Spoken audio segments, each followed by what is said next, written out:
Olá, pessoal! Bem-vindos! Hoje a gente vai fazer uma viagem no tempo para desvendar os segredos de uma das civilizações mais fascinantes e misteriosas da história, os Maias.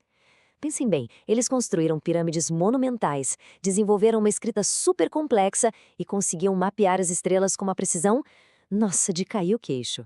Mas por trás de toda essa genialidade, eles escondem um grande enigma. Porque bem no auge do poder deles, alguma coisa aconteceu. As suas cidades gigantes, feitas de pedra, que chegavam a abrigar milhares e milhares de pessoas, de repente, começaram a ficar vazias. E a pergunta que não quer calar há séculos é: o que foi que aconteceu com essas cidades incríveis? Para onde todo mundo foi? E a resposta é tão direta que chega a ser chocante. Elas foram simplesmente abandonadas. Não foram destruídas por um inimigo, nem por um desastre natural do nada, mas sim deixadas para trás de propósito. E para a gente entender o porquê disso, primeiro a gente precisa entender quem eram os maias. Ok, então vamos localizar essa história no mapa. A gente não está falando de um império único com uma capital central, não. Estamos falando de um mundo vibrante que surgiu e cresceu no meio das selvas e planícies da América Central. A civilização maia se desenvolveu numa área enorme, que hoje pega ali o sul do México, partes da Guatemala e outros países da América Central. Foi nesse cenário cheio de florestas e planícies que eles construíram suas cidades e criaram uma cultura que é única no mundo. Certo. E como essa sociedade funcionava? Como eles se sustentavam? Qual era a base da economia e do dia a dia deles? Bom, a resposta para isso tudo estava na terra. É impressionante pensar que quase tudo girava em torno de uma única planta. O milho.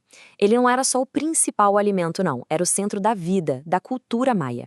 Claro, junto com o feijão e a abóbora, essa agricultura era literalmente a espinha dorsal de toda a civilização. Mas eles não eram só agricultores de jeito nenhum. Os maias eram comerciantes muito habilidosos. Eles criaram rotas comerciais super complexas por toda a região. Suas caravanas levavam e traziam produtos valiosos, como cerâmicas lindas, tecidos todos coloridos, sal, que era essencial para conservar a comida naquela umidade toda, e até metais preciosos. E aqui tem um ponto fundamental para a gente entender. O mundo maia não era um império unificado, como o romano, por exemplo. Era mais como um conjunto de cidades-estado poderosíssimas, tipo Tikal e Calakmul. Cada uma tinha seu próprio rei, sua própria nobreza e, claro, suas próprias ambições. Elas negociavam, competiam e, muitas vezes, guerreavam entre si. Agora, vamos entrar numa das partes mais incríveis: a inteligência dos maias. Eles não estavam só construindo cidades, eles estavam literalmente decifrando o universo. Para os maias, a astronomia não era só uma curiosidade científica, era uma ferramenta de sobrevivência. Olhar para o céu permitia que eles entendessem os ciclos da natureza. Com isso, sabiam exatamente a melhor hora para plantar e para colher, garantindo o alimento para toda a população. E olha, as observações deles eram de uma precisão absurda, tudo ao olho nu. Eles mapearam os ciclos do Sol e da Lua com uma exatidão impressionante. E não pararam por aí, não. Eles também seguiram um movimento super complexo de planetas como o Vênus, que tinha um papel gigantesco na religião e na astrologia deles. A sofisticação era tanta que eles não usavam só um calendário, mas dois que funcionavam juntos. Tinha um calendário sagrado, de 260 dias, que cuidava da vida religiosa e dos rituais. E tinha um calendário solar, de 365 dias, que organizava a agricultura e a vida comum. Juntos, eles criavam um sistema super complexo para marcar a passagem do tempo.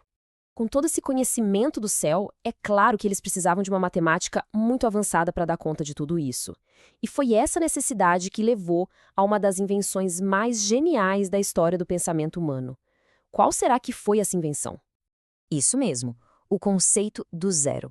Sozinhos, muito antes de várias outras culturas, os maias entenderam que precisavam de um símbolo para representar o nada. Uma ideia que simplesmente revolucionou tudo e que é a base da matemática que a gente usa até hoje. Isso tudo nos traz de volta àquela pergunta principal. Uma civilização tão inteligente, tão avançada, como é que ela pôde simplesmente sumir do mapa? Pois é, vamos tentar juntar as peças desse quebra-cabeça. O ponto mais importante é que não existe uma resposta simples, sabe? Não foi uma coisa só que aconteceu. O colapso maia não foi um evento de um dia para o outro. Foi um processo. Foi o resultado de uma verdadeira tempestade perfeita de problemas que foram se acumulando com o tempo. Pense nisso como um efeito dominó. Primeiro, o solo começou a se esgotar por causa da agricultura muito intensa, e isso diminuiu a produção de comida.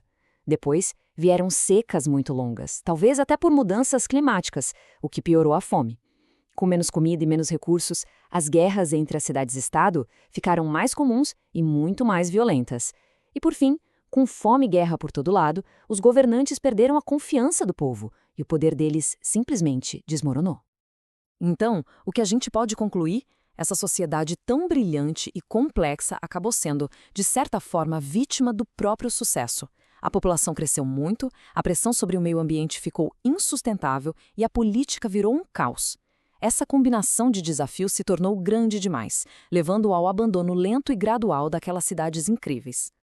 E a gente termina com essa reflexão.